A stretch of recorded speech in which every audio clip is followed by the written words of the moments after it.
An unknown cyber attacker hacked the network of a water treatment facility in Oldsmar, Florida, and used their access to the computer systems to attempt to contaminate the city's water supply with a harmful level of chemicals.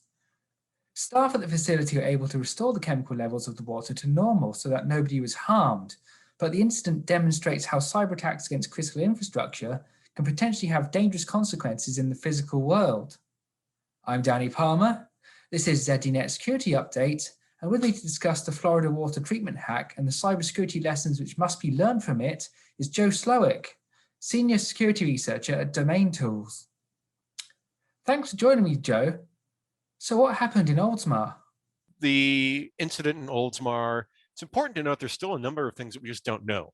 So while we are fairly certain, based upon a press conference held by local authorities and some subsequent but fairly high-level reporting from US agencies, we know that some unknown entity remotely accessed the plant environment, potentially using remote monitoring and access software known as TeamViewer. So no exploits were involved in this. This appears someone was just able to gather, guess, or capture credentials somehow and leverage that to access the victim environment.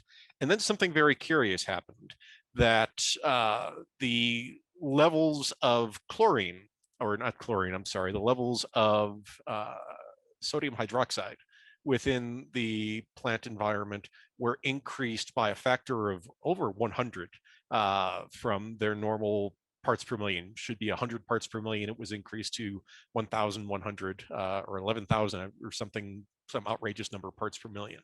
And certainly at that level of concentration, that becomes caustic and dangerous. Now, it's important to note that the operators at the plant facility identified this change and the remote access as it was going on and were able to stop this activity. Now, a couple of considerations that are important to keep in mind. First, the sheer size of the manipulation that was attempted would have been caught, may not even have been effective given the equipment on hand in terms of just trying to dump that high a concentration of the treatment chemical into the plant environment to begin with. Second, and as emphasized by the personnel at the facility, it would take 24 to 48 hours for that change in the water treatment facility to then be reflected downstream for residential and other users of the local water supply. So there were many ways that this could have been countered or caught before it would have resulted in harm.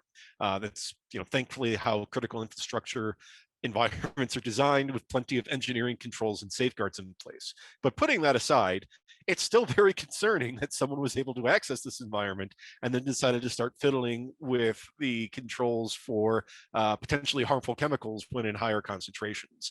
And that gets us into broader issues in terms of the accessibility of critical infrastructure control environments, how these environments are protected, defended, and monitored, and whether such activities like this could be commonplace, or is this something that is more than just Oldsmar, but that we have to be worried about more in general.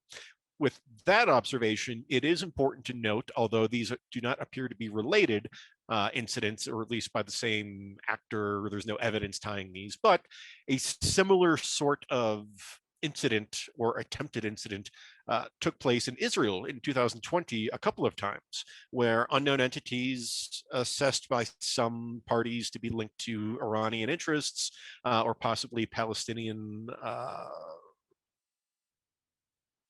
parties of some sort, accessed externally accessible water treatment and water transportation equipment in Israel, and may have attempted some manipulations in those environments. We don't know a whole lot about those incidents either, but superficially resembles what we saw in Oldsmar. And really what we could, if there's one thing that we can take from all of these items in aggregate, is that one, critical infrastructure environments, for better or for worse, require some degree of remote accessibility, whether that's because we're in times of COVID and people cannot be on site all the time, or just because due to operational efficiencies and modernization, we've concentrated operations for lots of environments, whether we're talking electric distribution sites or wastewater treatment facilities or water treatment facilities, into centralized control centers. So we can't just say, well, why don't we just air gap and isolate all these items? Like it might be ideal, it's just not going to happen at this point.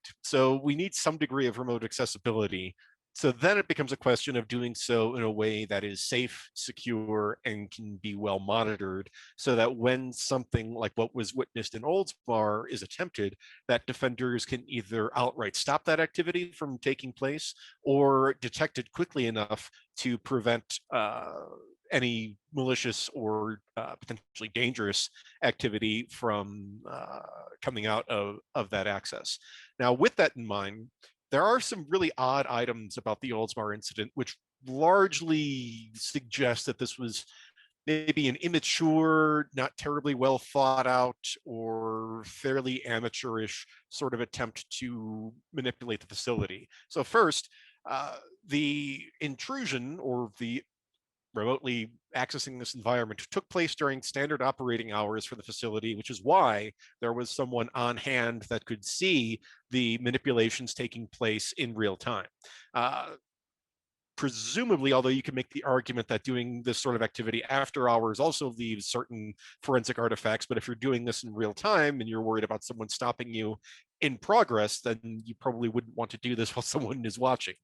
So that's a questionable item. Another important facet, and this puts the incident in light of other industrial impacting incidents, there was no attempt, as far as we can tell, to obfuscate, deny, or otherwise manipulate visibility into the environment for operators. Whereas we look at events ranging from Stuxnet to the Ukraine power events to the Triton incident in Saudi Arabia, in each of those cases, the attacker needed to try to manipulate the operator's understanding of the environment for an attack to succeed. And it doesn't appear that there was any attempt or even technical capability for doing so in this case.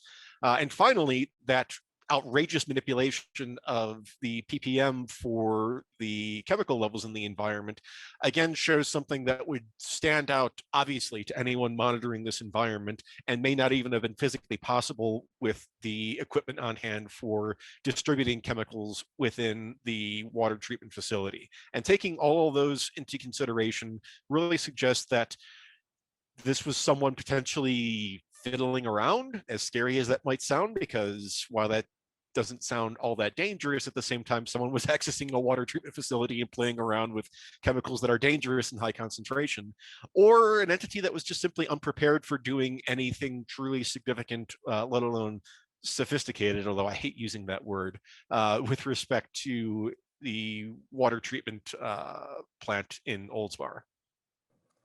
That's one of the curious things about this incident, that it is a water treatment facility for quite a small town in Florida, which you wouldn't think would have any sort of significance, as it were, to whoever was performing this attack.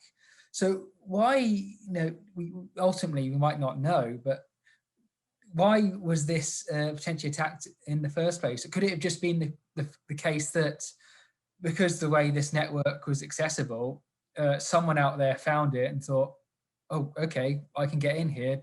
I'm gonna see what I can do." Right, and there's a slang term for just hunting around for externally accessible items and typically taking screenshots and posting, "Look what I found" somewhere. Shodan safaris would be one way of talking about such items. And yes, it's very possible that this was simply an opportunistic, someone was searching for control systems that were externally accessible, found this, and maybe started clicking where they shouldn't have been clicking or doing some other activity. However, for the more conspiracy minded, it is important to note the city of Oldsmar, while it is a relatively small town of 15,000 or so people, I believe, it is a suburb of the city of Tampa Bay in Florida. The date and time of this incident, I believe it was the 5th of February, a Friday, took place just before a major American sporting event, the American Football Super Bowl, which was taking place in Tampa Bay. So you could tell a story that someone either very deliberately looking for infrastructure items that were accessible within that region in conjunction with the event in question, or a little bit more scary would be someone deliberately searching for ways of trying to cause some sort of disruption in conjunction with that event, found this facility, and then decided to try and manipulate it. It is important to note, though, that an analysis, at least of public records and other available information, indicates that the city of Tampa Bay, as well as the Tampa Bay Buccaneers, the team that was hosting the event, their football stadium is on a completely separate water network. So this would not have been the ideal target if this is what some entity was trying to achieve. But it does make for an interesting story and indicates potentially, although we don't know, why this relatively small facility from a town that no one has ever really heard of before was impacted in this event. So when it came to breaking into the network of this water treatment facility, how did the attacker go about doing it? So right now we don't know. There have been theories that have been put out there. So first off, it's important to emphasize here because there has been some reporting, some commentary of like, oh, they were using older versions of the Windows operating system and some other items. There's no evidence whatsoever that there were any exploits or other sort of capabilities used in this event. Based on at least what was described by the Oldsmar authorities, it appears that some unknown entity authenticated via the TeamViewer application and utilized that to gain access to the control system environment. So then the question becomes, well, how did they get access to the TeamViewer environment? Because even if something was accessible, you still need a username and password to log on. And this is where things get a little interesting. So based upon some reporting from local and US government authorities, it appears that the TeamViewer instance was set up in such a fashion that common usernames and passwords were used for multiple users. With that, it is possible, although this requires a bit of projection on our part, that that username and password combination was somehow compromised. Either someone was using it for another application, or potentially there was another phase to this attack entirely, some sort of credential capture, watering hole, some other sort of activity where those credentials were captured. Or it could be the case that these credentials were simply brute forced and were something relatively simple to guess. Overall, we just don't know. But what we can learn from this, though, from a defender and an operator perspective, is the utility of, one, making sure that we're securing credentials, and two, wherever possible, limiting the exposure of authentication portals to external entities and implementing multi-factor authentication wherever possible, to really minimize the impact of credential guessing or credential capture. And while we can't say for certain, it is highly likely that had such measures been put in place at this facility, that we wouldn't even be talking about this right now, because no one would have been able to get access to it. With cases like this and many other cyber attacks, people will often talk about sophisticated cyber attackers, but there's not much sophisticated about logging into account if the credentials are username, admin, password. But Right. There's still evidently quite a lot of places in the world, be it enterprises or industry or in infrastructure, where this is still the case, and unfortunately, attackers of varying kinds are aware of this. Yes, and it is unfortunate. And to speak to the water and wastewater industry specifically, and industrial and utility environments more generally, we have a number of practitioners, asset owners, asset operators that have done a remarkable job over the last several decades in designing, implementing, and maintaining environments from an operations perspective, and ensuring that there are safety controls, engineering controls in place to make sure that the water is clean, the power still flows, and the lights turn on when we flip a switch and whatnot, where we need to start expanding our understanding. And the good work that has been done from an engineering perspective is by adopting a better security understanding that, as we have, for purposes of efficiency, convenience, or other, connected these environments together and centralized operations through remote access, is now adding on cybersecurity controls and understanding and awareness on top of the existing engineering controls and safety measures. Because, like we talked about at the very beginning here, with Oldsmar, even if the actions that were attempted in this environment succeeded and weren't caught as the unknown entity was doing them in roughly real time, there were controls in place that would have prevented a worst case scenario of poisoning people and other sort of doom and gloom scenarios. So that mindset of planning for not just bad cases, but potentially worst case scenarios from a physical operations perspective, we need to start applying that same mindset to cybersecurity controls and connectivity to prevent this sort of incident from manifesting in the first place, on the off chance that we do get a more savvy entity that understands how these systems work a bit better, that could cause some real damage or real harm. Yes, because there's various incidents that have been reported over the years where hacking groups have managed to gain entry to various types of infrastructure, manufacturing or power plants or electricity grids. And there's always even when after this has been discovered, people, and maybe sort of it was just discovered that the attackers had accessed the controls and maybe hadn't actually tampered with them. There's always that lingering question of what if they had accessed this, especially now.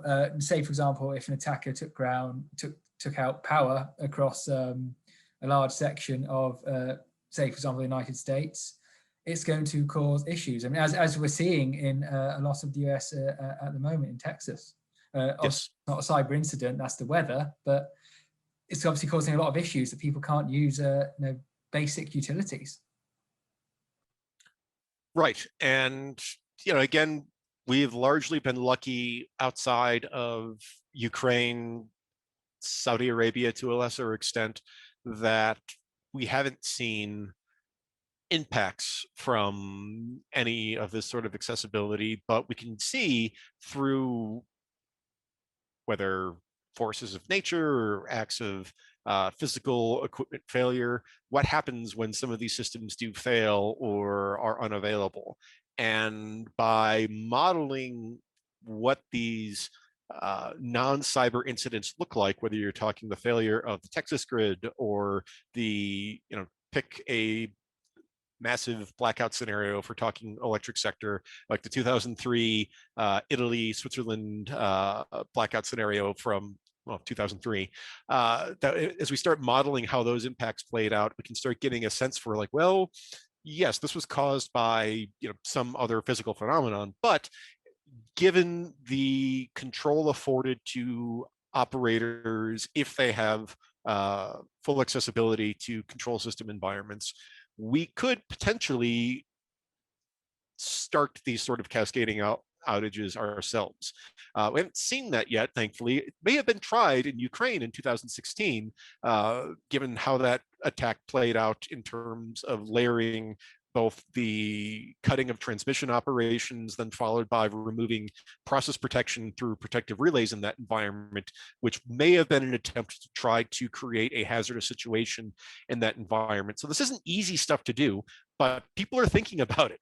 And while something like Oldsmar seems kind of laughable in hindsight to a certain extent because didn't really amount to anything and it seems kind of amateurish in nature, we need to put ourselves in the position of thinking like, okay, nothing bad happened in this instance, but what if this had been someone who knew what they were doing and had a bit more intent to do some real damage or real harm?